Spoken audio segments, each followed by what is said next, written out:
Hello guys, कैसे हैं आप सब। आज की क्लास में आपका स्वागत है। एसडी केमिस्ट्री में आपका स्वागत है। आप सभी जो आज की क्लास में पढ़ने वाले हैं वो ऐसा धमाकेदार कंटेंट पढ़ने वाले हैं जिसमें कि आप ये समझ लीजिए कि दूसरा कहीं पर भी किसी भी प्लेटफॉर्म पर आपको इससे रिलेटेड फिनॉल की जो बेसिक प्रॉपर्टीज है इससे रिलेटेड कहीं पर आपको भटकना नहीं पड़ेगा। तो आप अंत तक बने रहिए और अगर आपको हमारा वीडियो पसंद आता है तो उसे लाइक करिए और अगर आप हमारे YouTube चैनल पर नए हैं तो YouTube चैनल को सब्सक्राइब करके बेल आइकन को प्रेस कर लीजिए जिससे हमारे प्रत्येक वीडियो का नोटिफिकेशन आप तक सबसे पहले पहुंच सके। इसके अलावा जब आप आज की पूरे क्लास में आप मन से उसको देखेंगे तो हम वादा करते हैं कि आपको जो है बहुत ही अच्छे से कंटेंट पसंद आएगा और इन परीक्षाओं की घड़ियों में आपके लिए काफ़ी सहायक सिद्ध होगा। इसके अलावा इसी तरह का अगर आप हमारा नियमित कंटेंट देखना चाहते हैं तो उसके लिए डिस्क्रिप्शन में दी हुई हमारे ऑफिशियल एप्लीकेशन साधना केमिस्ट्री कोचिंग की ऐप को इंस्टॉल करिए जो गूगल प्ले स्टोर पर अवेलेबल है और उसमें जो हमारा कोर्सेस चालू है उसको आप एंजॉय करिए। तो अब हम ज़्यादा समय बर्बाद ना करते हुए आज की क्लास का शुभारंभ करते हैं और इसी तरह का आप जो है प्यार बनाए रखिए, सपोर्ट करते रहिए जिससे कि हम आपके समक्ष इसी प्रकार के कंटेंट लाते रहें। आप जब ये पूरा कंटेंट देख लेंगे तब आपको लगेगा कि वाकई में हमें एक वीडियो में कितनी सारी जानकारी एक साथ प्राप्त हो गई है। इसके अलावा उसी के लिए आपको कई जो है बुकों में कई पुस्तकों में भटकना पड़ता है। इसके अलावा आपके जो जानकारी आज हम देने वाले हैं वो प्रत्येक कॉम्पिटिटिव एग्जामिनेशंस के लिए, वनडे एग्जामिनेशंस के लिए बहुत ही ज़्यादा रामबाण सिद्ध होने वाली है क्योंकि उससे रिलेटेड एमसीक्यू क्वेश्चंस लगभग हर वनडे एग्जाम्स में देखा गया है। जिस वनडे एग्जाम में केमिस्ट्री कंडक्टेड होती है उसमें वो एमसीक्यू क्वेश्चंस उससे रिलेटेड अवश्य आता है। तो भाई इस क्लास को पूरा अंत तक अवश्य देखें। जब आप पूरी क्लास अंत तक देख लेंगे तो निश्चित ही आप हमारे वीडियो को अपने आप लाइक करेंगे और चैनल को सब्सक्राइब भी करेंगे, वादा है हमारा आपसे। तो चलिए स्टार्ट करते हैं आज की शानदार क्लास। आज हम बात करने वाले हैं फिनॉल के बारे में।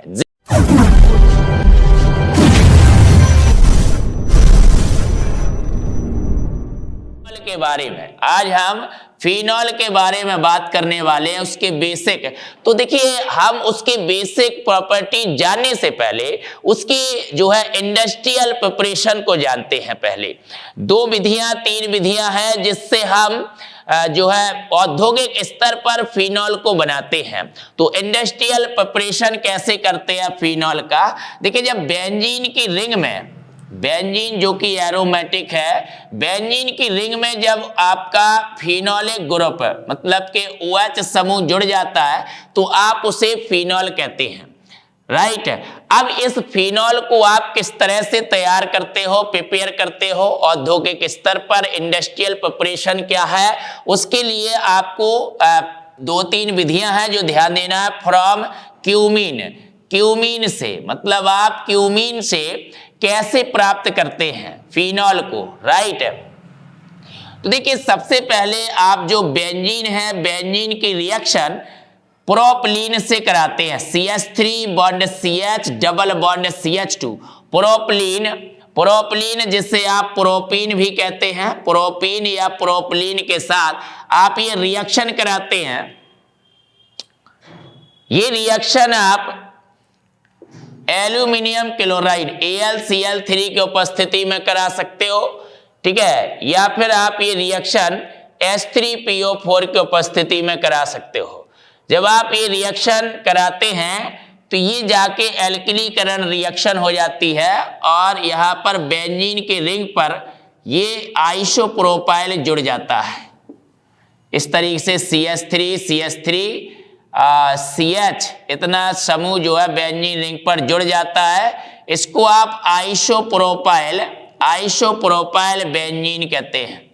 यही आइसोप्रोपाइल बेंजीन क्या होती है भैया? क्यूमीन होती है। इसी को आप क्यूमीन कहते हैं। आइसोप्रोपाइल बेंजीन को आप क्यूमीन कहते हैं। अब इसी क्यूमीन की ऑक्सीजन से रिएक्शन कराते हो तो भैया क्यूमीन हाइड्रोपेरोक्साइड बनता है। क्यूमीन हाइड्रोपेरोक्साइड बनता है। इस तरीके से 2 बार CH3 जुड़ा हुआ था और यहाँ पर आपके 2 ऑक्सीजन जुड़ जाते हैं और H जुड़ जाता है। तो इसको आप क्यूमीन हाइड्रोपेरोक्साइड पढ़ सकते हैं। Hydroperoxide, right. अब ये जो क्यूमीन हाइड्रोपेरोक्साइड बना है इसका अम्लीय जल अपघटन करा देते हैं, ठीक है। तो ये अपघटित होकर फिनॉल देती है और एसीटोन देती है। फिनॉल, इस तरह से OH जुड़ गया, ये आपका जो है फिनॉल बन गया। फिनॉल देती है और भैया देती है CH3COCH3 एसीटोन देती है। फिनॉल और एसीटोन देती है, राइट। तो ये इंडस्ट्रियल प्रिपरेशन किया जाता है। बहुत ही प्रचलित विधि है ये क्यूमीन जिसे आइसोप्रोपाइल बेंजीन कहते हैं। क्यूमीन से फिनॉल का प्रिपरेशन कैसे किया जाता है? तो बेंजीन की प्रोपिलीन के साथ रिएक्शन कराते हैं। एल्किलेशन रिएक्शंस के थ्रू आइसोप्रोपाइल बेंजीन बनती है। उसी आइसोप्रोपाइल बेंजीन को हम क्यूमीन कहते हैं। उस क्यूमीन का बाद में ऑक्सीजन के साथ रिएक्शन कराया जाता है जिससे हाइड्रोपेरोक्साइड बनता है। फिर अम्लीय जल अपघटन करा देते हैं तो फिनॉल और एसीटोन बन जाती है, राइट। इसके बाद भैया दूसरी प्रोसेस है डाउ प्रोसेस। डाउ की जो है विधि भैया, डाउ प्रोसेस। अब डाउ प्रोसेस में क्या है कि क्लोरोबेंजीन से फिनॉल बनाया जाता है। क्लोरोबेंजीन में कार्बन हेलोजन बंध का विखंडन होता है। मतलब कार्बन हेलोजन बंध C बॉन्ड X रिएक्शन के प्रति हेलोएरिन्स बहुत कम क्रियाशील होती है। इसलिए ये विषम परिस्थिति लगाकर वैज्ञानिक डाउ ने रिएक्शन कराई थी। तो यहाँ पर आप जो है क्लोरोबेंजीन लेते हैं, मतलब हेलोएरिन्स। तो क्लोरोबेंजीन लेना आपको। क्लोरोबेंजीन की NaOH विलयन के साथ रिएक्शन करानी है। NaOH विलयन के साथ, जो कि आपको 6 से 8% लेना है विलयन। 6 से 8% सांद्रता का NaOH विलयन लेते हो या इसके 2 मॉलिक्यूल्स भाग लेते हैं और 623 केल्विन का टेम्परेचर और 300 ATM का प्रेशर लगते हो। उच्च दाब की स्थिति में ये जाके आपका NaCl अलग हो जाता है, H2O अलग हो जाता है और सोडियम फिनॉक्साइड बन जाती है भैया। क्या बन जाती है? ONA जुड़ जाता है।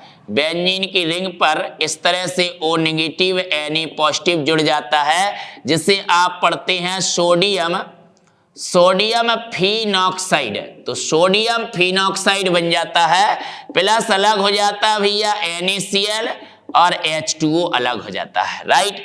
अब इस जो सोडियम फिनॉक्साइड बना है इसका अम्लीकरण करा देते हैं। इसकी डाइल्यूट HCl के साथ रिएक्शन करा देते हैं। तो देखिए इस तरीके से बेंजीन रिंग में O negative Na positive sodium phenoxide है ये। इसकी आप डाइल्यूट मतलब तनु HCl के साथ रिएक्शन करा दोगे तो भैया NaCl अलग हो जाता है और इस तरीके से आपको फिनॉल प्राप्त हो जाता है। ये फिनॉल प्राप्त हो गया। तो ये भी औद्योगिक विधि है फिनॉल बनाने की। इस तरह से फिनॉल बन जाता है। तो क्लोरोबेंजीन की 6 से 8% NaOH विलयन के साथ 623 केल्विन ताप 300 ATM 300 वायुमंडल दाब पर अभिक्रिया कराते हैं। सोडियम फिनॉक्साइड बनता है। सोडियम फिनॉक्साइड की तनु HCl के साथ अभिक्रिया कराते हैं, फिनॉल प्राप्त हो जाता है। बात समझ में आई? ये फिनॉल जब बेंजीन रिंग में OH जुड़ा है बेंजीनॉल, इसी को आप फिनॉल कहते हैं। तो फिनॉल आप क्यूमीन से बना सकते हो आप फिनॉल को डाउ प्रोसेस से बना सकते हो। फिनॉल की सामान्य विधियां हमने पिछले वीडियो में बताई थी, अगर वो आपने वॉच नहीं किया है तो पहले आप उस वीडियो को देख लीजिएगा, राइट। इसके बाद अब तीसरी जो प्रोसेस है वो है रासिक प्रोसेस, रासिक प्रक्रम द्वारा, बाई रासिक प्रोसेस। तो अब देखिए रासिक प्रोसेस चूंकि क्लोरोबेंजीन बनाने की मतलब कि औद्योगिक विधि थी, रासिक प्रोसेस से आप क्लोरोबेंजीन बनाते हैं, बट यहां पर आप फिनॉल भी बना सकते हैं, राइट। तो ये फिनॉल की भी औद्योगिक विधि बन जाएगी, फिनॉल का भी इंडस्ट्रियल प्रिपरेशन बन जाएगा, रासिक प्रोसेस। तो अब रासिक प्रोसेस जानना है आपको कि रासिक प्रोसेस क्या है, राइट। रासिक प्रोसेस जानना है भैया। तीसरा रासिक प्रोसेस जाननी है। तो रासिक प्रोसेस में आप क्या करते हैं, रासिक प्रोसेस में भैया आप बेंजीन की वाष्प लेते हो, बेंजीन की वाष्प, HCl गैस और वायु की ऑक्सीजन, बेंजीन वाष्प, HCl गैस और वायु का मिश्रण CuCl2 उत्प्रेरक की उपस्थिति में 523 केल्विन ताप पर रिएक्ट करते हो। जब आप ऐसा करते हो तो भैया क्लोरोबेंजीन बन जाती है। क्या बन जाती है? 2 मॉलिक्यूल्स आपके क्लोरोबेंजीन के बन जाएंगे और ये इस प्रकार से 2H2O क्या हो जाएगा, अलग हो जाएगा। तो ये क्लोरोबेंजीन बनाने का इंडस्ट्रियल मेथड है, औद्योगिक विधि है। तो देखिए बेंजीन वाष्प, HCl गैस और वायु के मिश्रण की अभिक्रिया उच्च ताप पर CuCl2 उत्प्रेरक की उपस्थिति में कराते हैं, क्लोरोबेंजीन का औद्योगिक निर्माण होता है। अब ये जो क्लोरोबेंजीन बन चुकी है, इसी क्लोरोबेंजीन का भैया जल अपघटन कराना है आपको। अब ये जो जल अपघटन कराना है ये सिलिकॉन डाइऑक्साइड, सिलिका SiO2 की उपस्थिति में कराना है और समथिंग 800 केल्विन टेम्परेचर पर।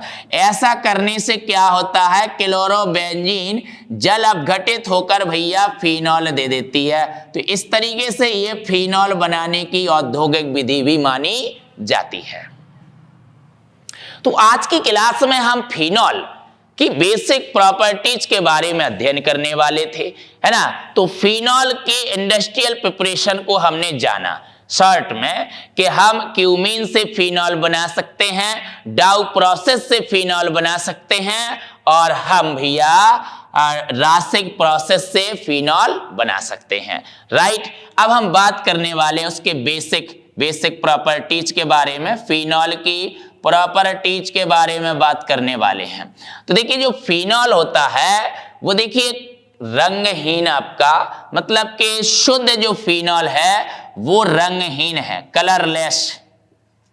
कलरलेस होता है। जो शुद्ध प्योर फिनॉल होता है वो कलरलेस क्रिस्टलाइन सॉलिड है। कैसा है? क्रिस्टलाइन सॉलिड, क्रिस्टलीय ठोस है।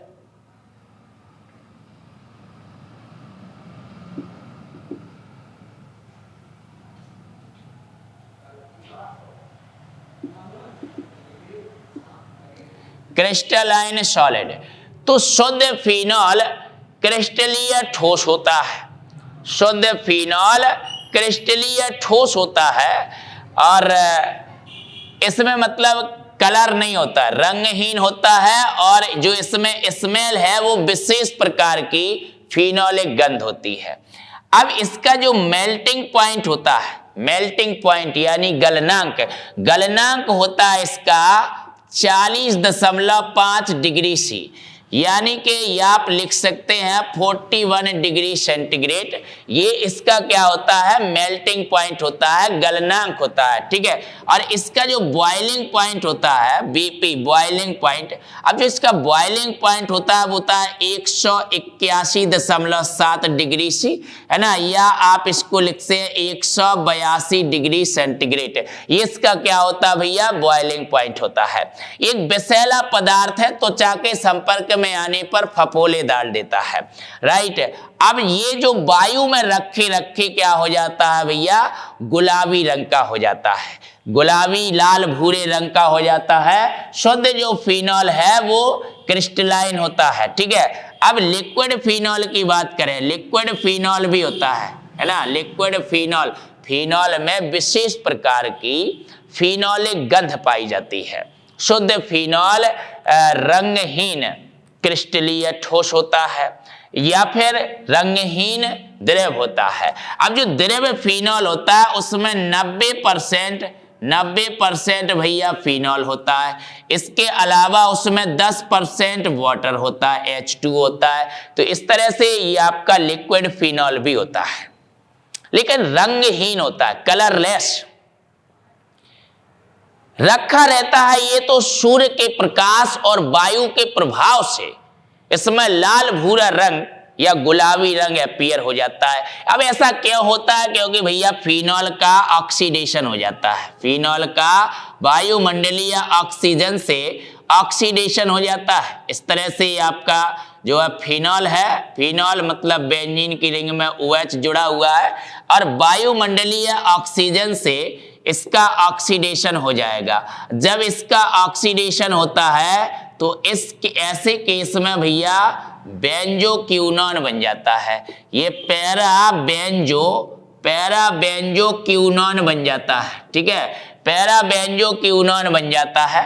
अब यही पैरा बेंजोक्विनोन फिनॉल के 2 मॉलिक्यूल्स के साथ हाइड्रोजन बॉन्ड बना लेता है तो फिनोक्विनोन में कन्वर्ट हो जाता है।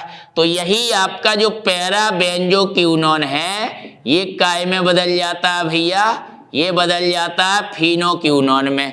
तो इस तरह से हाइड्रोजन बॉन्ड से आपका C6H5OH मतलब फिनॉल का अणु यहाँ पर हाइड्रोजन बॉन्ड से क्या हो जाता है, इसके साथ जुड़ जाता है हाइड्रोजन बॉन्ड बना के, राइट।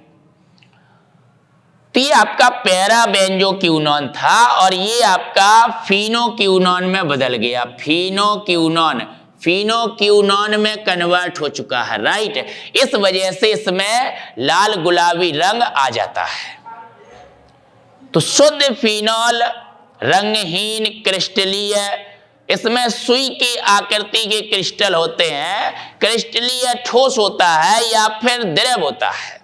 द्रव फिनॉल है तो उसमें 90% फिनॉल 10% जल होता है। जब ये रखा रहता है तो वायु और सूर्य के प्रभाव में ये लाल भूरा या गुलाबी रंग का हो जाता है, इसमें लाल भूरा गुलाबी रंग प्रकट हो जाता है। तो अब ये जो कलर इसमें आता है वो वायुमंडलीय ऑक्सीजन द्वारा स्वतः ऑक्सीडेशन के कारण आता है। फिनॉल स्वतः ऑक्सीडाइज हो जाता है वायुमंडलीय ऑक्सीजन द्वारा, प्रकाश सूर्य के प्रकाश में पैरा बेंजोक्विनोन बना लेता है और वही वही आपका फिनॉल के साथ हाइड्रोजन बॉन्ड से क्या बनाता है, फिनोक्विनोन बनाता है। इसका MP 41 डिग्री C है, इसका बॉइलिंग पॉइंट 182 डिग्री C है। ये बेसिक मतलब कि फिजिकल प्रॉपर्टीज थी। इसके अलावा देखिए फिनॉल जो है, फिनॉल आपका वाटर में सॉल्युबल है लेकिन बहुत कम। अब बहुत कम क्यों है वाटर में सॉल्युबल, क्योंकि ये इसमें जो ये बेंजीन रिंग वाला भाग है ये आपका अध्रुवीय भाग है। कैसा भाग है, अध्रुवीय, और अध्रुवीय भाग है और ये अध्रुवीय भाग भैया जल विरोधी होता है। कैसा होता है, जल विरोधी होता है, जल विरोधी होता है। इसलिए ये फिनॉल अल्कोहल की तुलना में बहुत कम विलेय है, लगभग अविलेय है, क्योंकि यहाँ पर जल विरोधी भाग अध्रुवी भाग बड़ा है OH से, ठीक है। तो हालांकि ये हाइड्रोजन बॉन्ड बनाता है जल के अणु के साथ भी और आपस में भी, लेकिन हाइड्रोजन बॉन्ड बनाने के अलावा ये इसकी जो विलेयता है वो अल्कोहल से कम होती है। अब हम बात करते हैं इसके केमिकल प्रॉपर्टीज के बारे में, है ना। तो केमिकल प्रॉपर्टीज को हम इसकी 3-4 भागों में डिवाइड करके अध्ययन करते हैं, जिसमें जो पहला पार्ट है भैया वो है फिनोलिक ग्रुप है, OH समूह की रिएक्शन से।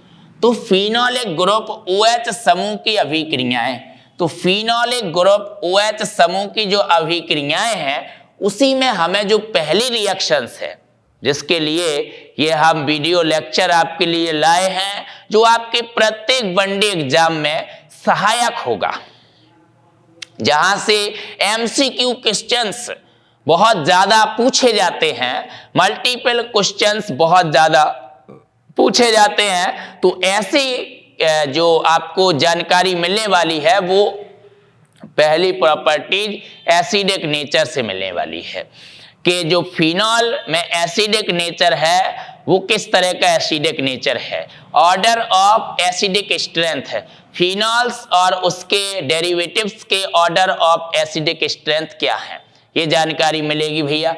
तो चलिए हम बात करते हैं रासायनिक गुण में। तो रासायनिक गुण मतलब केमिकल रिएक्शंस की बात कर रहे हैं भैया, केमिकल रिएक्शंस फिनॉल की, केमिकल रिएक्शंस ऑफ फिनॉल।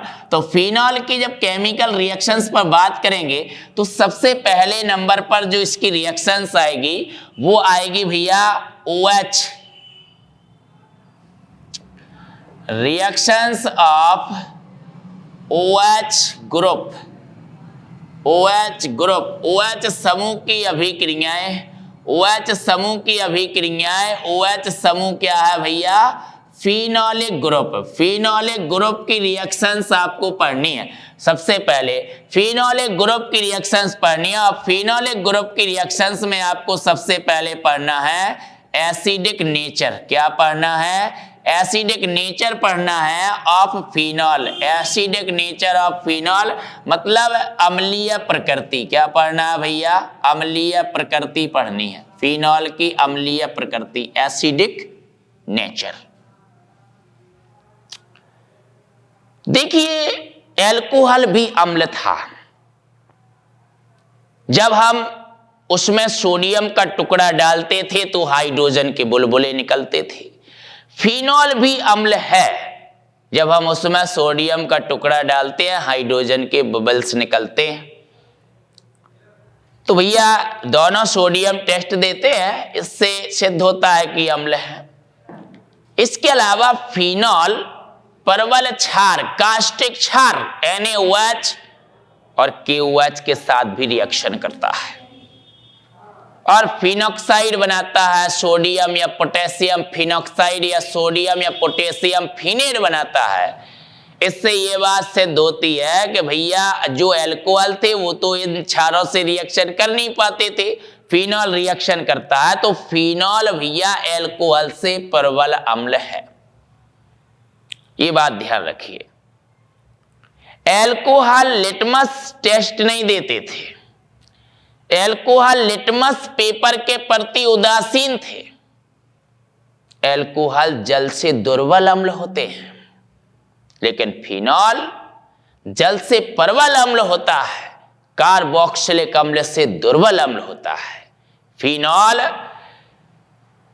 नीले लिटमस पेपर को लाल लिटमस पेपर में बदल देता है, ये लिटमस के प्रति उदासीन नहीं है, ये नीले लिटमस को लाल लिटमस पेपर में चेंज करता है भैया। इसलिए फिनॉल कार्बोक्सिलिक अम्ल से दुर्बल अम्ल है, लेकिन एल्कोहल और जल से प्रबल अम्ल है। इसलिए सोडियम टेस्ट भी देगा ये और प्रबल क्षार के साथ रिएक्शन भी करेगा, लेकिन बाइकार्बोनेट और कार्बोनेट क्षार के साथ ये रिएक्शन नहीं करता है। इससे ये बात साबित होती है कि ये कार्बोक्सिलिक अम्ल से दुर्बल अम्ल है, वीक है, राइट। चलिए देखते हैं रिएक्शंस। तो देखिए भैया हमने यहां पर लिया, सपोज JOH जुड़ा है फिनॉल। अब आप इसमें जब सोडियम का टुकड़ा डालते हो भैया तो हाइड्रोजन के बबल्स बनते हैं, हाइड्रोजन के बबल्स बनते हैं भैया। यहाँ पर आपका सोडियम फिनॉक्साइड बन जाएगा और क्या लेबोरेट होगी, हाइड्रोजन लेबोरेट होगी। अब आप यहाँ 2 से क्या कर दीजिएगा, मल्टीप्लाई कर देंगे तो रिएक्शन बैलेंस हो जाएगी, ठीक। अब इसी तरह जो आपका ये फिनॉल है, इसी तरह जो ये फिनॉल है, ये भैया रिएक्शन कर जाएगा NaOH से, NaOH से रिएक्शन करेगा, ये NaOH के साथ ये रिएक्शन करेगा और क्या बनाएगा भैया, ये बनाएगा फिनॉक्साइड, सोडियम फिनॉक्साइड और क्या निकलेगा, H2O निकलेगा। तो इसने देखिए NaOH के साथ रिएक्शन करी, सोडियम फिनॉक्साइड बनाया। इसी तरह ये रिएक्शन KOH से भी कर सकता है, ये KOH के साथ भी रिएक्शन कर जाएगा, है ना, और पोटेशियम फिनॉक्साइड बनाएगा, ये O नेगेटिव K पॉजिटिव, और क्या अलग हो जाएगा भैया, H2O अलग हो जाएगा। ठीक है, अब जो इसी तरह जो आपके कार्बोक्सिलिक अम्ल होते हैं ना बेटा जी, कार्बोक्सिलिक अम्ल, अब ये जो कार्बोक्सिलिक अम्ल होते हैं ये तो भैया NaOH या KOH के साथ रिएक्शन करते हैं, अच्छे से रिएक्शन करेंगे। जब ये रिएक्शन करते हैं तो भैया इनके भी सोडियम या पोटेशियम लवण बनते हैं, और क्या अलग होता है, H2 अलग होता है। इसके अलावा जो आपके कार्बोक्सिलिक अम्ल होते हैं ना, ये बाइकार्बोनेट के साथ या कार्बोनेट के साथ भी रिएक्शन करते हैं, सोडियम बाइकार्बोनेट या सोडियम कार्बोनेट के साथ भी रिएक्शन करते हैं और सोडियम कार्बोक्सिलेट बनाते हैं। सोडियम के कार्बोनेट मतलब बाइकार्बोनेट, कार्बोनेट लवण है, लेकिन ये लवण क्या माने जाते हैं, क्षारीय प्रकृति के माने जाते हैं। इसलिए कार्बोनेट क्षार के साथ, बाइकार्बोनेट क्षार के साथ हमारा कार्बोक्सिलिक अम्ल रिएक्शन करता है, कार्बोक्सिलेट बनाता है, सोडियम कार्बोक्सिलेट बन जाएगा। इसके अलावा निकलेगा भैया H2O और कार्बन डाइऑक्साइड। जब भी कार्बोनेट टूटता है तो कार्बन डाइऑक्साइड निकलती है, राइट। इसी तरह ये जो हमारा कार्बोक्सिलिक अम्ल है भैया, ये कार्बोक्सिलिक अम्ल सोडियम कार्बोनेट के साथ भी रिएक्शन करेगा, सोडियम कार्बोनेट के साथ भी रिएक्शन करेगा। और जब सोडियम कार्बोनेट के साथ रिएक्शन करेगा तब भी सेम ही रिएक्शन होगी, सेम रिएक्शन होगी भैया, सोडियम कार्बोक्सिलेट बनेगा, है ना, और हाइड्रोजन ऑक्सीजन से आपका H2O निकलेगा और क्या निकलेगी, कार्बन डाइऑक्साइड निकलेगी, राइट। लेकिन अगर आप फिनॉल की रिएक्शन, फिनॉल, ये फिनॉल है भैया, और फिनॉल की रिएक्शन आप सोडियम बाइकार्बोनेट या फिर सोडियम कार्बोनेट से कराते हो तो नो रिएक्शन, कोई अभिक्रिया नहीं होती है। इससे ये बात साबित होती है कि जो फिनॉल है वो कार्बोक्सिलिक अम्ल से दुर्बल अम्ल है, वीक है। देख रहे हैं आप, तो फिनॉल भैया सोडियम के साथ क्रिया करता है, NaOH KOH क्षार के साथ क्रिया करता है, इनके साथ क्रिया आपके कार्बोक्सिलिक अम्ल भी करते हैं। लेकिन कार्बोक्सिलिक अम्ल सोडियम बाइकार्बोनेट के साथ क्रिया करता है, सोडियम कार्बोनेट क्षार के साथ क्रिया करता है, लेकिन फिनॉल सोडियम बाइकार्बोनेट या सोडियम कार्बोनेट के साथ कोई क्रिया नहीं करता है। इससे ये बात सिद्ध होती है कि फिनॉल कार्बोक्सिलिक अम्ल से वीक है, वीक एसिड है, दुर्बल अम्ल। कार्बोक्सिलिक अम्ल प्रबल अम्ल होते हैं, फिनॉल दुर्बल होता है, लेकिन जल और एल्कोहल से प्रबल होता है। बात क्लियर हुई।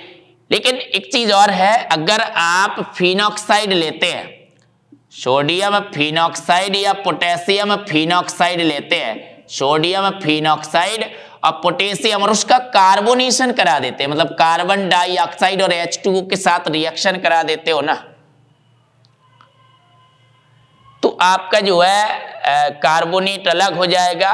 मतलब कि OH आपका इस तरह से कार्बोनेशन यहाँ पर हो जाता है, कार्बन डाइऑक्साइड के साथ आप इसकी रिएक्शन करा सकते हो तो कार्बोनिक अम्ल बन जाएगा आपका। फिर यहाँ से कार्बोनिक अम्ल आपका सोडियम कार्बोनेट के रूप में अलग हो जाएगा, और इस तरह से आपको फिनॉल मिल जाता है। अगर आप इसका कार्बोनेशन कराते हैं तो कार्बन डाइऑक्साइड और H2O से रिएक्शन कराते हैं तो इसके साथ रिएक्शन आपकी हो जाती है, ठीक है, और कार्बोनेट अलग हो जाता है। लेकिन कार्बोनेट के साथ फिनॉल की रिएक्शन नहीं होती है, सोडियम कार्बोनेट के साथ या सोडियम बाइकार्बोनेट के साथ फिनॉल की रिएक्शन नहीं होती है। ये बात आपको विशेष रूप से ध्यान रखनी है, ठीक है। फिनॉक्साइड की रिएक्शन हो जाती है और कार्बन डाइऑक्साइड और H2O के साथ, लेकिन फिनॉल की रिएक्शन सोडियम बाइकार्बोनेट और कार्बोनेट के साथ नहीं होती है, इसलिए फिनॉल इससे अम्ल होता है, मतलब इससे दुर्बल अम्ल होता है कार्बोक्सिलिक अम्ल से।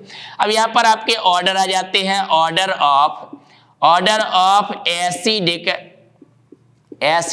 Strength, order of acidic strength, अम्लीय शक्ति का क्रम क्या आ जाएगा, क्रम महत्वपूर्ण है।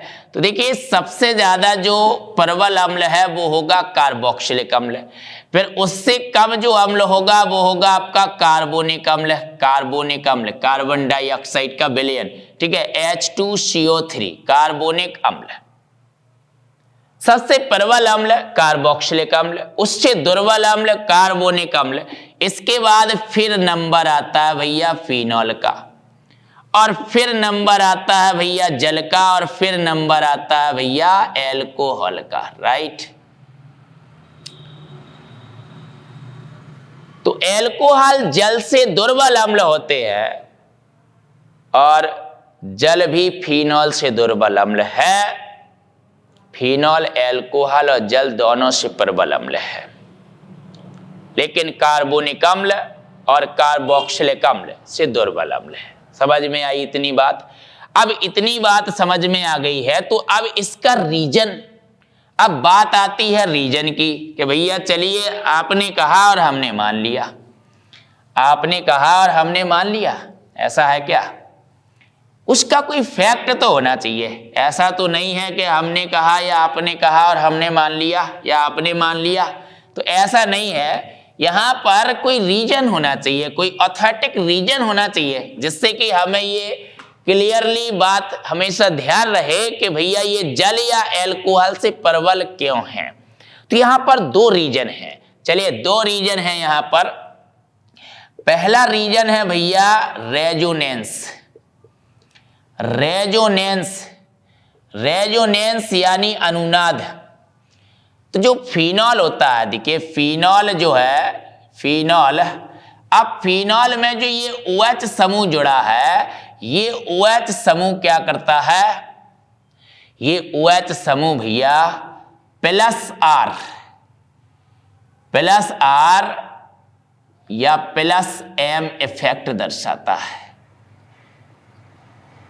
मतलब प्लस रेजोनेंस इफेक्ट या मीसोमेरिक इफेक्ट दर्शाता है। और ये भैया R और M इफेक्ट ये तो पताश्री होते हैं, है ना, सभी इफेक्टों के पताश्री होते हैं। ये जब ये लग जाते हैं तो कहानी बदल जाती है। तो भैया R और M इफेक्ट लगता है तो देखिए क्या घटना हो जाती है। ये इफेक्ट लग जाने से आखिर ऐसा होता क्या है? क्या है प्लस R इफेक्ट? ये क्या प्लस R या प्लस M एक ही चीज है? M लिखिए चाहे R लिखिए। ये देखिए एकांतर क्रम में डबल बॉन्ड होता है भैया बेंजीन की रिंग में, ये OH जुड़ा है। अब यहाँ ऑक्सीजन के पास क्या है? लॉन पेयर ऑफ इलेक्ट्रॉन्स हैं। अब ये lone pair of electrons oxygen से दूर जाने लगते हैं, ऑर्थो पोजीशन पर जाते हैं। तो दूर जाना प्लस की निशानी है, प्लस चिन्ह जो लगा है, और ऐसा होने से यहाँ रेजोनेंस की घटना हो जाती है। इसलिए आप कहते हो भैया रेजोनेंस इफेक्ट, वो भी प्लस वाला, प्लस R इफेक्ट या प्लस M इफेक्ट। अब ये इलेक्ट्रॉन्स इस तरह से गति कर जाते हैं, और इस तरह से इलेक्ट्रॉन्स गति कर जाने के कारण यहाँ डबल बॉन्ड आ जाता है, ऊपर प्लस OH, ठीक है, और इसका इस कोने पर क्या आ जाता है? माइनस आ जाता है, और इस तरह से आपके दो बॉन्ड बचेंगे, राइट। तो ये संरचना आपकी सेकंड हो जाएगी, ये संरचना फर्स्ट हो जाएगी। इसी तरह अब ये इलेक्ट्रॉन्स पैरा पर पहुंच जाते हैं नीचे। तो जब ये इलेक्ट्रॉन्स नीचे पहुंच जाएंगे भैया तो ये आमने सामने बॉन्ड हो जाएगा और नीचे नेगेटिव आ जाएगा, ठीक है, और डबल बॉन्ड ऊपर प्लस है OH, ठीक है। ये संरचना हो जाएगी तीसरी, अनुनादी संरचना तीसरी। इसके बाद ये इलेक्ट्रॉन्स इस दूसरे ऑर्थो स्थिति पर पहुंच जाते हैं। तो भैया दूसरे पर पहुंचेंगे तो देखिए स्ट्रक्चर सेकंड को देखिए, इस साइड लगा है नेगेटिव, अब इस साइड लगा देना तो ये बॉन्ड यहाँ पर आ जाएगा, ये बॉन्ड यहाँ पर आ जाएगा। तो इस तरह से double bond O bond H, ऊपर क्या है भैया प्लस है, इस कोने पर अब आपका माइनस आ गया तो यहाँ पर ऐसे बॉन्ड आ जाएगा। ये संरचना आपकी हो गई फोर्थ। अब इलेक्ट्रॉनों ने घूम लिया, पूरा चक्कर लगा लिया, पूरा बेंजीन रिंग का घूम लिया। अब ये अपने घर पहुंच जाएंगे, जहां से घूमना शुरू हुआ था वहीं पहुंच जाएंगे भैया। पूरी कहानी बदल गई, रेजोनेंस हो चुका है ना। 5 रेजोनेंशियल स्ट्रक्चर बन गए, 5 कैनोनिकल स्ट्रक्चर पॉसिबल हो गए यहाँ पर, और ये आपका OH ज्यों का त्यों हो जाएगा और इस तरह से आपका 5वां ये स्ट्रक्चर बन जाएगा, इस तरह से बॉन्ड। तो देखिए पहले और 5वें में अंतर है अल्टरनेट बॉन्डिंग में। तो 5 स्ट्रक्चर, ये इस तरह से 5 अनुनादी संरचनाओं का अनुनाद संकर होता है फिनॉल। इसी वजह से फिनॉल में जब ये प्लस आ जाता है ऑक्सीजन पर या ऑक्सीजन पर इलेक्ट्रॉन घनत्व तो कम हो जाता है और बेंजीन रिंग पर इलेक्ट्रॉन घनत्व तो बढ़ जाता है, तो ऐसे केस में ये प्रोटॉन आसानी से रिलीज करता है, त्यागता है। और कोई भी पदार्थ जितने ही आसानी से प्रोटॉन रिलीज करेगा वो उतना ही प्रबल अम्ल होगा। फैक्ट को समझें, फैक्ट को समझिए, प्रयास करिए समझने का। तो फिनॉल बड़े आसानी से प्रोटॉन का त्याग करता है और प्रोटॉन का त्याग इसलिए करता है क्योंकि ऑक्सीजन पर इलेक्ट्रॉन घनत्व की कमी हो जाती है भैया, तो ये आसानी से क्या कर सकता है, प्रोटॉन का त्याग कर सकता है, इसलिए प्रबल अम्ल है। राइट। इसके अलावा दूसरा रीजन है भैया स्टेबिलिटी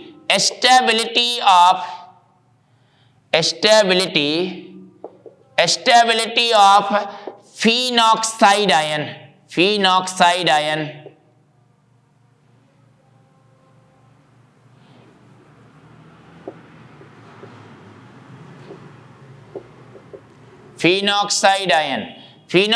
आयन की स्टेबिलिटी देखिए, जैसे ही आप फिनॉल का जो है विलयन बनाते हैं, फिनॉल का विलयन बनाते हैं H2O में, वाटर में, तो ये क्या करता है भैया, प्रोटॉन का त्याग करके फिनॉक्साइड आयन बना लेता है। फिनॉक्साइड आयन बना लेता है O नेगेटिव, और क्या अलग होता है, H3O पॉजिटिव हाइड्रोनियम आयन देता है। तो यही जो फिनॉक्साइड है, ये फिनॉक्साइड आयन अनुनाद द्वारा स्टेबिलिटी गेन करता है। सेम पोजीशन, यहाँ पर भी अनुनाद द्वारा स्टेबिलिटी गेन होती है, यहाँ पर भी ये डबल बॉन्ड बुल्ड करता है और ये नेगेटिव यानी कि इलेक्ट्रॉन्स इस कॉर्नर पर आ जाते हैं पहले, और ये डबल बॉन्ड O, राइट। इस तरीके से संरचना सेकंड हो जाती है। फिर आपकी थर्ड संरचना हो जाएगी, नेगेटिव आपका नीचे आ जाएगा, डबल बॉन्ड O, है ना। फिर आपकी फोर्थ संरचना हो जाएगी सिमिलरली, है ना। तो ये नेगेटिव इस कॉर्नर पर चला जाएगा और ये डबल बॉन्ड के साथ O ऑक्सीजन, ठीक है। अब फिर इलेक्ट्रॉनों ने घूम लिया, फिर अपना घर पहुंच जाएंगे भैया इलेक्ट्रॉन्स। तो इस तरह से फिर से ऑक्सीजन पर क्या आ जाएगा, नेगेटिव आ जाएगा, और इस तरह से एकांतर क्रम में क्या भैया बॉन्ड बन जाएंगे। तो देखिए यहां पर भी फर्स्ट, सेकंड, थर्ड, फोर्थ और 5 अनुनादी संरचनाएं जैसे ऊपर बनी है, वैसे ही फिनॉक्साइड आयन भी उसी तरह का प्रभाव दर्शाता है और स्थायी हो जाता है। इस वजह से ये 2 रीजन है जिसके कारण फिनॉल एल्कोहल और जल से प्रबल अम्ल है। जब ऐसे कारण है तो भैया एक चीज और समझ लीजिए कि अगर आपके इस फिनॉल में, जो फिनॉल है, इस फिनॉल में ऐसा समूह जुड़ जाए जो इलेक्ट्रॉन को आकर्षित कर रहा हो, बेंजीन रिंग पर इलेक्ट्रॉन आकर्षी समूह जुड़ जाए, इलेक्ट्रॉन आकर्षी समूह जुड़ जाए, इलेक्ट्रॉन को जो खींच रहा हो, विड्रॉ कर रहा हो, है ना, मतलब EWG इलेक्ट्रॉन विड्रॉलिंग ग्रुप जुड़ जाए यहाँ पर, तो ये क्या करेगा, यहाँ पर बेंजीन रिंग पर हाई इलेक्ट्रॉन डेंसिटी बना देगा, हाई इलेक्ट्रॉन डेंसिटी, उच्च इलेक्ट्रॉन घनत्व तो यहाँ बेंजीन पर आ जाएगा। और ऐसे केस में यहाँ पर acidity of phenol, acidity of phenol, phenol की जो अम्लीयता है ना, विल बी इंक्रीज, मतलब बढ़ जाएगी, एसिडिटी ऑफ फिनॉल इंक्रीज हो जाएगी। इसी तरह अगर आपके इस बेंजीन की रिंग में कोई ऐसा ग्रुप जुड़ जाए फिनॉल में जो क्या करता हो, इलेक्ट्रॉन डोनेट करता हो, इलेक्ट्रॉन डोनेटिंग ग्रुप, इलेक्ट्रॉन प्रतिकर्षी समूह या इलेक्ट्रॉन डोनेटिंग ग्रुप, तो ऐसे केस में क्या होगा भैया, इलेक्ट्रॉन डेंसिटी रिंग पर जो है घट जाएगी, ऑक्सीजन पर बढ़ जाएगी। तो भैया ऐसे केस में एसिडिटी क्या होगी, डिक्रीज हो जाएगी। एसिडिटी ऐसे केस में डिक्रीज हो जाएगी, एसिडिटी अम्लता डिक्रीज हो जाएगी, घट जाएगी भैया, ध्यान रखिए इस बात को, है ना।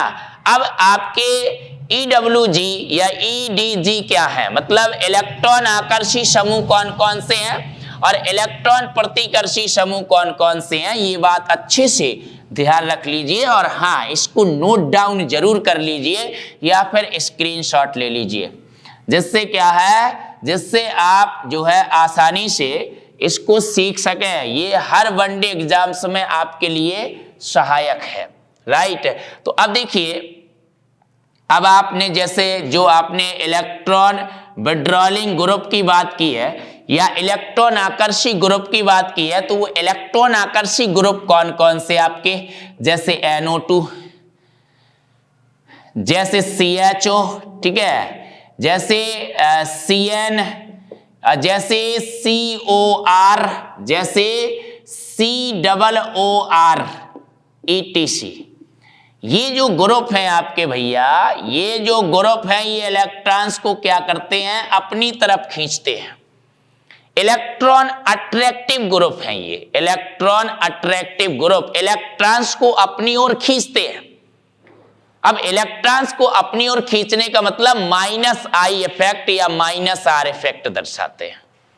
रेजोनेंस की घटना हुई तो -R और वैसे -I इफेक्ट दर्शाते हैं ये। और EDG ये किस टाइप के, ये इलेक्ट्रॉन डोनेटिंग ग्रुप है, इलेक्ट्रॉन दाता समूह। अब इलेक्ट्रॉन दाता समूह के अंतर्गत आपका आता है खुद OH ग्रुप, ठीक है, OH ग्रुप हो गया, इसके अलावा आपका NH2 ग्रुप हो गया, ठीक है, इसके अलावा R हो गया, एल्किल, और ये इसके अलावा भैया OR हो गया। ये आपके क्या हैं, ये इलेक्ट्रॉन्स को एल्कोक्सी ग्रुप, मतलब ये इलेक्ट्रॉन्स को क्या करते हैं, डोनेट करते हैं। ये +I प्रभाव दर्शाते हैं, +I या फिर +R दर्शाते हैं, राइट।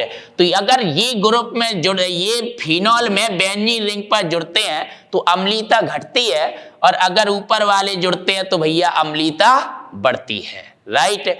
अब इसके बाद जब ये ऊपर वाले जुड़ते हैं तो इनका जो प्रभाव होता है वो ऑर्थो और पैरा पोजीशन पर ज्यादा होता है, मेटा पर नगण्य होता है। इसलिए हम सबसे पहले एग्जाम्पल लेने वाले हैं नाइट्रोफिनॉल का। शानदार ऑर्डर, एसिडिक स्ट्रेंथ की बड़े शानदार तरीके से समझने आपको प्रत्येक वनडे एग्जाम्स में, बिल्कुल प्रत्येक वनडे एग्जाम्स में पूछे जाते हैं भैया। बहुत ही मोस्ट लेक्चर है ये आज का, इस सेशन का सबसे मोस्ट लेक्चर आज आप पढ़ रहे हैं फिनॉल के अंतर्गत, है ना। तो ऑर्डर ऑफ एसिडिक स्ट्रेंथ, और भैया एसिडिक स्ट्रेंथ क्या ऑर्डर कमेंट करके भैया जरूर बताएं क्लास आपको कैसी लग रही है ना। कोई इसमें त्रुटियां हो तो आप सजेशन लिख सकते हैं। वैसे हमने अति शुद्ध पढ़ाने का आपको प्रयास किया है, और आपको जो भी चीज क्लियर ना हुई हो उसका अलग से वीडियो बना दिया जाएगा। आप कमेंट करके जरूर बताएं, और इसी तरह आप अपना प्यार हम पर बरसाते रहें, हमें सपोर्ट करते रहें, जिससे हम लगन के साथ, परिश्रम के साथ आपके साथ लगे रहें, यूं ही। तो ऑर्डर ऑफ एसिडिक स्ट्रेंथ, अब ऑर्डर ऑफ एसिडिक स्ट्रेंथ पर बात की जा रही है, तो सबसे पहले हम बात करने वाले हैं भैया नाइट्रोफिनॉलों के बारे में। नाइट्रोफिनॉल्स मतलब NO2 जोड़ रहे हो, राइट, हाँ, तो अब नाइट्रोफिनॉल्स हैं। अब देखिए नाइट्रोफिनॉल्स के केस में आपने ये जैसे बीच में OH जोड़ लिया, और यहां पर जाके आपने पैरा पर जोड़ दिया NO2, ठीक है, और एक बार आपने यहां पर ये OH जोड़ा और ऑर्थो पर जोड़ दिया भैया NO2, ऑर्थो पर। तो ऑर्थो पर जब आप NO2 जोड़ोगे तो यहां पर अणुओं के बीच, मतलब अणु के अंदर ही अंतः अणुक हाइड्रोजन बंध बन जाता है, इस वजह से इसकी अम्लीता कम होती है। और वैसे ऑर्थो पैरा पर प्रभाव ज्यादा होता है, तो अम्लीयता बढ़ जानी चाहिए। तो अब दोनों की अम्लीयता अधिक होनी चाहिए। अब लेकिन दोनों में से किसकी अधिक होगी? पैरा वाले की अधिक होगी, ऑर्थो वाले की कम होगी। अब कहोगे ऐसा क्यों भैया? अब ऐसा इसलिए कि जब आपका ये बेंजीन की रिंग पर जैसे OH और NO2 लगातार ये जुड़े होते हैं तो भैया क्या होता है कि यहां पर हाइड्रोजन बॉन्ड बन जाता है अणु के भीतर ही। तो ऐसे केस में आसानी से प्रोटॉन रिलीज नहीं हो पाता है, ठीक है। तो ऑर्थो के केस में इस वजह से ऐसा हो गया, ठीक है। ऑर्थो केस में यहां पर हाइड्रोजन बॉन्ड बन जाता है, इसलिए ये पैरा वाला पैरा नाइट्रोफिनॉल सबसे ज्यादा अम्लीय होगा, उससे कम होगा ऑर्थो। अब मेटा पर तो भैया कम प्रभाव पड़ता है, तो मेटा वाला बाद में आ जाएगा। मेटा वाला मेटा पर NO2 जोड़ोगे, मेटा नाइट्रोफिनॉल बाद में आएगा और सबसे बाद में भैया क्या आएगा? फिनॉल। अब फिनॉल में कौन ग्रुप आ जुड़ा है आपका? EWG। तो इलेक्ट्रॉन आकर्षी ग्रुप जुड़ा NO2, इसने अम्लीयता को बढ़ाया। जब ये electron Aakarshi group NO2 group जब पैरा पर जुड़ा तब इसने अम्लीयता को सबसे ज्यादा बढ़ाया। तो पैरा नाइट्रोफिनॉल सबसे ज्यादा अम्लीय है। आप चाहे तो इस तरह से लिख सकते हैं पैरा नाइट्रोफिनॉल भैया, पैरा नाइट्रोफिनॉल, ठीक है। फिर आपका आएगा ऑर्थो नाइट्रोफिनॉल, ठीक है। और फिर आपका आएगा मेटा नाइट्रोफिनॉल, ठीक है। और फिर आपका आएगा फिनॉल। ठीक, क्लियर हुई बात क्लियर हुई। चलिए इसके बाद हम बात कर लेते हैं इसी तरह हेलोफिनॉलों पर बात कर लेते हैं। हेलोफिनॉल्स मतलब इस तरह से ये OH जुड़ा है और यहाँ ऑर्थो पर हमने क्लोरीन जोड़ दिया। तो क्लोरीन भैया ज्यादा आकर्षी है, इलेक्ट्रॉन को आकर्षित करेगा तो इसकी अम्लीयता ज्यादा होगी, सबसे ज्यादा होगी। इसी तरह हमने यहाँ पर ब्रोमीन जोड़ दिया तो अब इसकी अम्लीयता थोड़ा सा घट जाएगी, क्योंकि जो इलेक्ट्रॉन को आकर्षित करने की पावर है वो ब्रोमीन में थोड़ा सा कम होती है ना। अब इसी तरह हम अगर यहाँ पर आयोडीन जोड़ दें, आयोडीन तो भैया इसमें और घट जाएगी, ठीक है। अब इसी तरह हम यहाँ पर कुछ ना जोड़ें, केवल फिनॉल लेके, तो इसकी सबसे कम होगी। लेकिन अगर हम यहीं पर ऑर्थो स्थिति पर भैया फ्लोरीन जोड़ दें तो इसकी सबसे कम रहेगी। अब कैसे? ये तो बड़ी विडंबना हो गई भैया, क्योंकि जब फ्लोरीन में तो सबसे ज्यादा इलेक्ट्रॉन आकर्षित करने की पावर है, लेकिन यहाँ पर यही कारण है कि जो फ्लोरीन है वो ऑक्सीजन से भी अधिक ऋण विद्युतीय है। तो इन दिस केस क्या हो जाएगा? यहाँ पर हाइड्रोजन बॉन्ड बन जाएगा। जैसे घटना अभी हुई थी ना ऑर्थो नाइट्रोफिनॉल में, वैसे ही घटना ऑर्थोफ्लोरोफिनॉल में हो गई। तो ऑर्थोफ्लोरोफिनॉल सबसे कम अम्लीय होगा, क्योंकि यहां पर क्या बन जाएगा? हाइड्रोजन बॉन्ड, अंतः इंट्रामोलिकुलर हाइड्रोजन बॉन्ड।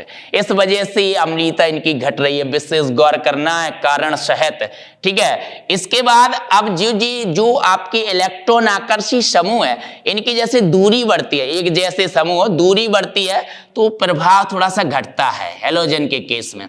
तो देखिए जैसे मान लीजिए OH है, यहाँ ऑर्थो पर जुड़ा है क्लोरीन, तो ये नजदीक जुड़ा है, ये सबसे ज्यादा अम्लीय होगा। अब आप इसी को आप मेटा पर जोड़ दें, हेलोजन -I प्रभाव दर्शाने वाले की बात कर रहे हैं हेलोजन के केस में, तो अब आप मेटा पर जोड़ दें तो ये इससे कम अम्लीय होगा। अब आप इसी को अगर पैरा पर जोड़ दें, पैरा पर, तो ये और कम अम्लीय होगा, ठीक है। इसी तरह आप कुछ ना जोड़ें तो ये फिनॉल भैया सबसे कम अम्लीय होगा। बात इतनी समझ में आ गई है। अब इतनी बात समझ में आ गई है तो आगे भी बात समझ में आ जाएगी। अब आपको कैसे ग्रुप जोड़ना है? अब ऐसे ग्रुप जोड़ना है जो इलेक्ट्रॉन को डोनेट कर रहे हो, इलेक्ट्रॉन डोनेटिंग ग्रुप, ठीक है। तो वहां पर उल्टा प्रभाव पड़ेगा, राइट। बहुत ही मोस्ट है ये, इनका स्क्रीनशॉट ले लीजिए आप, है ना। तो बहुत ही मोस्ट चीजें हैं ये जो आप जान रहे हो। अब ED मतलब कि electron donating, EDG electron donating group जोड़ेंगे अब आप। तो देखिए जैसे फिनॉल होता है, फिनॉल, अब फिनॉल में जब मिथाइल ग्रुप जुड़ जाता है, मिथाइल, तो आप ऑर्थो पर जुड़ता है तो आप उससे क्रिस्टॉल पढ़ते हैं। क्या पढ़ते हो? क्रिस्टॉल पढ़ते हो। तो ऐसे केस में भी भैया सबसे ज्यादा प्रभाव ऑर्थो पैरा पर पड़ता है, राइट, सबसे ज्यादा प्रभाव। तो देखिए ये जो है क्या होगा कि ये भी आपके क्या होंगे, जैसे आपका मतलब के प्लस आर प्रभाव दर्शाने वाले जुड़ेंगे तो अम्लीयता क्या होती जाएगी? घटती जाएगी, घटती जाएगी ना। तो देखिए सबसे ज्यादा जो अम्लीय होगा या फिनॉल होगा। अब चूंकि इनके जोड़ने से तो फिनॉल से घटना है ना अम्लीयता, फिनॉल से कम होना है, तो सबसे ज्यादा अम्लीय फिनॉल होगा। अब उसके बाद आपने क्या किया, आपने OH को जोड़ा कहां पर? मेटा पर, वो सॉरी CH3 को कहां जोड़ा? मेटा पर, क्योंकि मेटा पर थोड़ा प्रभाव कम होता है, ठीक है। तो ये आपका भैया फिनॉल हो गया, फिनॉल, ठीक है, ये सबसे ज्यादा अम्लीय हो गया। इसके बाद ये आपका आया मेटाक्रिस्टॉल, है ना, मेटाक्रिस्टॉल, ये मेटाक्रिस्टॉल आया भैया। इसके बाद आएगा पैराक्रिस्टॉल। क्या आएगा? अब क्या आएगा भैया? पैराक्रिस्टॉल आएगा। ये पैरा पर जोड़ दीजिए OH, तो ये आपका आ जाएगा पैराक्रिस्टॉल, ये आपका पैराक्रिस्टॉल आ जाएगा, पैराक्रिस्टॉल, ठीक।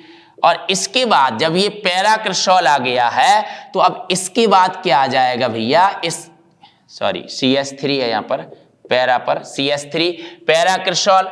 अब इसके बाद आपका आ जाएगा ऑर्थो पर, ऑर्थो OH, तो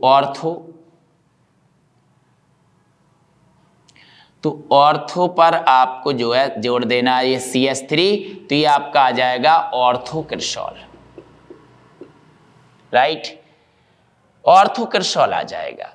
सेम इसी क्रम में आपको भैया ध्यान रखना है, सेम इसी क्रम में कि जब आपके इसी क्रम में OH जुड़ते हैं, रिसोर्सिनॉल, है ना, रिसोर्सिनॉल जुड़ता है, और आपका ऐसे रिसोर्सिनॉल ज्यादा अम्लीय होता है। इसी केस में आप CH3 की जगह OH कर दें, OH, तो OH भी तो भैया प्लस का प्रभाव दर्शाता है, लेकिन ये फिनॉल से प्रबल अम्ल होंगे क्योंकि 2 बार OH है इसमें। तो ये आपने ये लिख दिया, तो ये क्या हो गया भैया? रिसोर्सिनॉल हो गया, रिसोर्सिनॉल ज्यादा अम्लीय होगा, है ना। उसके बाद आपका आएगा क्यूनॉल। ये आपने जब आमने सामने OH जोड़ा है तो ये क्या होगा भैया? ये क्यूनॉल होगा, क्यूनॉल, ठीक है। और फिर क्यूनॉल के बाद नंबर आएगा किसका? इस क्यूनॉल के बाद नंबर आएगा आपका, ये लगातार OH जुड़ा है, कैटिकॉल का, कैटिकॉल, ठीक है, कैटिकॉल। और उसके बाद फिर आपका नंबर आएगा भैया काय का? फिनॉल का आएगा फिर नंबर, ठीक है। और फिर फिनॉल के बाद ये क्रम आपका शूट कर जाएगा, ये क्रम लग जाएगा। समझ में आई बात समझे कि नहीं समझे? इसी तरह देखिए जब आपका NH2 ग्रुप जुड़ता है, NH2 ग्रुप जुड़ता है, NH2 ग्रुप जुड़ा हो, ठीक है, NH2 ग्रुप जुड़ा हो, या फिर क्या जुड़ा हो भैया? NH2 बताया था आपका, तो OR बताया था, R बताया था, है ना, और NH2 OR R, ठीक है। तो OR ग्रुप जुड़ा हो, मतलब OR में मतलब जैसे OCH3, जब ये ग्रुप जुड़ते हैं भैया, तो ये ग्रुप जुड़ते हैं तो क्या करते हैं? ये भी आपके ऑर्थो और पैरा पर धमाल करते हैं, क्योंकि ये कैसा प्रभाव दिखाते हैं? ये आपका +R या +M प्रभाव दिखाते हैं। लेकिन मेटा के केस में नोट, विशेष ध्यान, है ना, मेटा पोजीशन पर भैया ये ग्रुप क्या करते हैं? मेटा पोजीशन पर ये -R या -I इफेक्ट दिखाते हैं। ये ध्यान रखना है मेटा पर। तो मेटा पर जब माइनस दिखाएंगे भैया तो मेटा वाला तो ज्यादा अम्लीय हो जाएगा, सबसे ज्यादा अम्लीय हो जाएगा भैया, है ना। चाहो तो आप इसको जोड़ सकते हो मेटा पर। ये देखिए OH कर दिया आपने, OH फिनॉल, और ये आपने जोड़ दिया OCH3 मेटा पर जोड़ दिया। तो ऐसे में ये माइनस का प्रभाव दिखा रहा है, तो ये आपका सबसे ज्यादा अम्लीय हो जाएगा। फिर इसके बाद आपका क्या आएगा भैया, इसके बाद अब आपका फिनॉल आएगा। इसके बाद जब अब आप इसको ऑर्थो पर जोड़ेंगे, ऑर्थो पर, तब इसकी अम्लीयता अब क्या होने लगेगी, घटने लगेगी। अब घटने लगेगी, ऑर्थो पर जोड़ दीजिए OCH3, है ना। और इसी तरह अब आप कहाँ जोड़ देंगे, पैरा पर जोड़ देंगे। तो पैरा पर अब आपकी और घट जाएगी, क्योंकि ये क्या करते हैं भैया, क्या करते हैं ये, यहाँ पर OCH3, ये अम्लीयता और घट जाएगी। क्यों, क्योंकि यहाँ पर ये कौन सा प्रभाव दिखा रहे हैं, यहाँ पर ये प्लस R कहिए या प्लस I प्रभाव दिखा रहे हैं, प्लस I, ठीक है, प्लस I दिखा रहे हैं यहाँ पर। और यहाँ पर ये क्या दिखा रहा है, यहाँ पर ये माइनस I दिखा रहा है, माइनस I प्रभाव। इसलिए मेटा के केस में ध्यान रखिए, सेम कंडीशन होती है जब आपका यहाँ पर NH2 जुड़ता है। सेम कंडीशन यहाँ पर NH2 जब जुड़ता है, ये जैसे OH है और यहाँ पर आपने NH2 जोड़ दिया, तो ये ज़्यादा अम्लीय हो जाएगा, फिनॉल से भी अधिक अम्लीय हो जाएगा भैया, है ना। और इसके बाद ये जब आपका जाके ऑर्थो पर जुड़ेगा, ऑर्थो पर जुड़ेगा ये आपका NH2, और फिर सबसे कम होगा जब यह कहाँ जुड़ेगा, ये पैरा पर जुड़ेगा। जब ये पैरा पर जाके जुड़ेगा तब सबसे कम होगा। ये जो हमने ऑर्डर लिखवाए आपको, ये आपको हर परीक्षा में सहायता करेंगे। ये बहुत ही क्लासिकल और चुने हुए ऑर्डर बताए गए हैं भैया। ये आपको हर परीक्षा में हर समस्या का समाधान करेंगे। इनको आपको बहुत ही अच्छे से इस क्लास को आपको ध्यान रखना है। समझ आ गई इतनी बात? इतनी बात क्लियर हो गई है। तो यही थे अम्लीय गुण। अम्लीय गुण की आपने रिएक्शंस भी जानी। इसके अलावा OH समूह से रिलेटेड और भी रिएक्शंस हैं, जैसे एसिटिलीकरण, बेंजोइलीकरण, ठीक है, एसिटिलीकरण है आपका, बेंजोइलीकरण है, शॉर्टन बोमान रिएक्शन, उसमें भी आपका OH से हाइड्रोजन अलग हो जाता है और ग्रिग्नार्ड अभिकर्मक के साथ क्रिया है ना। तो बहुत सारी ऐसी रिएक्शंस हैं जिनमें जो OH समूह से रिलेटेड रिएक्शंस है। तो जैसे C6H5OH मतलब फिनॉल, है ना, इसकी जब आप रिएक्शन कराते हो, इसकी जब रिएक्शन आप जिंक डस्ट से कराते हो, तो भैया C6H6 बेंजीन बन जाती है, ZNO अलग हो जाता है, ठीक है। ये आपकी जो C6H5OH फिनॉल है, इसकी जब आप रिएक्शन अमोनिया से कराते हो, NH3 से कराते हो, काय में अनहाइड्रेटेड ZnCl2 की उपस्थिति में कराते हो, तो भैया क्या हो जाता है, C6H5NH2 एनिलीन बन जाती है और क्या अलग हो जाता है, H और OH, H2 अलग हो जाता है। ये रिएक्शन आप सोडियम हाइड्रोजन सल्फाइड और अमोनिया द्वारा भी करा सकते हो, या फिर आप ये जो है अमोनियम सल्फाइड और अमोनिया द्वारा भी करा सकते हो। इनके द्वारा जब आप ये रिएक्शन कराते हैं तो ये रिएक्शन बुचेरर रिएक्शन भी कही जाती है। क्या कही जाती है भैया? बुचेरर रिएक्शन भी कही जाती है। इसके अलावा जैसे आपका एसिटाइल क्लोराइड है, CH3 bond CO bond Cl, और इसकी क्रिया आप फिनॉल से करा रहे हो, C6H5OH, तो ये जो रिएक्शन है ये आपको प्रीडीन की उपस्थिति में कराते हैं आप, प्रीडीन की उपस्थिति में, तो ये HCl अलग हो जाता है, क्या बन जाता है, फेनिल एसीटेट बन जाता है, CH3CO bond O bond C6H5, phenyl acetate बन जाता है, प्लस अलग हो जाएगा भैया HCl, फेनिल एसीटेट बन चुका है। फेनिल एसीटेट को इस तरीके से आप लिख सकते हैं, है ना, OCOCH3 फिनाइल एसीटेट। अब फिनाइल एसीटेट को अगर आप एल्यूमिनियम क्लोराइड की उपस्थिति में गर्म कर देते हो, तो गर्म करते हो तो भैया पुनर्विन्यास होता है। क्या होता है? पुनर्विन्यास होता है और हाइड्रोक्सी एसिटोफिनॉन बन जाता है पुनर्विन्यास द्वारा। इस तरीके से ऑर्थो पैरा समावयवी बनते हैं आपके पुनर्विन्यास से, और ये पुनर्विन्यास क्या कहलाता है? ये आपका फ्राइज रीअरेंजमेंट, फ्राइज पुनर्विन्यास, फ्राइज रीअरेंजमेंट कहलाता है, फ्राइज पुनर्विन्यास कहलाता है। क्लियर हुई बात? फ्राइज पुनर्विन्यास इस तरह से हो जाता है। इसके अलावा जो ये आपका फिनॉल है भैया, फिनॉल C6H5OH, इसकी क्रिया आप ग्रिग्नार्ड अभिकर्मक से भी करा सकते हैं, CH3MgBr। तो जब आप इसके साथ रिएक्शन कराओगे तो एल्केन अलग हो जाती है। तो कितना बन जाता है, C6H5OMgBr और प्लस ये आपका CH4 क्या बन जाएगा, एल्केन बन जाएगा, मीथेन बन जाएगा। समझ आई बात? बहुत ही सरल क्रियाएं हैं, बहुत ही शानदार, बहुत ही सरल। इसी तरह जब आप ये रिएक्शन मतलब बेंजोइल क्लोराइड जैसे एसीटिल क्लोराइड से कराई भैया, जैसे जिंक से कराई तो बेंजीन बन गई, विशेष क्रिया है, तो अमोनिया से कराई एनिलीन बन गई, ठीक है। अब जब एसीटिल क्लोराइड से क्रिया कराई तो एसिटिलीकरण क्रिया कहलाती है, एसिटिलेशन, ठीक है। और जब बेंजोइलेशन कराएंगे तो वो बेंजोइलेशन रिएक्शन जो आप कराते हो वो शॉर्टन बोमान रिएक्शन है, राइट। तो एक बार इन क्रियाओं को आप और देख लीजिए, क्योंकि वीडियो काफी लॉन्ग हो रहा है ना। तो बाकी बात हम आगे वीडियो में डिस्कस करेंगे। आपको कमेंट करके जरूर बताना है कि आपको वीडियो कैसा लगा है ना, इसमें आपको कैसे समझ में आया है, कमेंट में जरूर बताएं।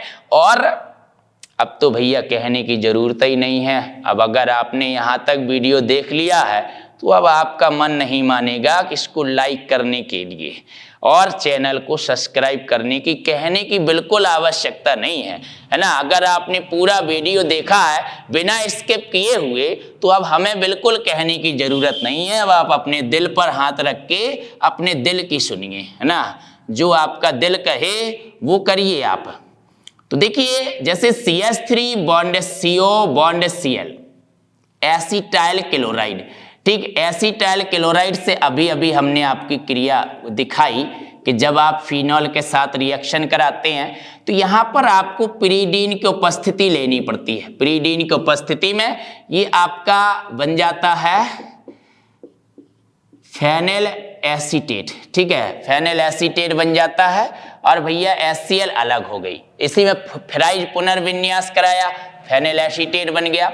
अब ये जो रिएक्शन कहलाई ये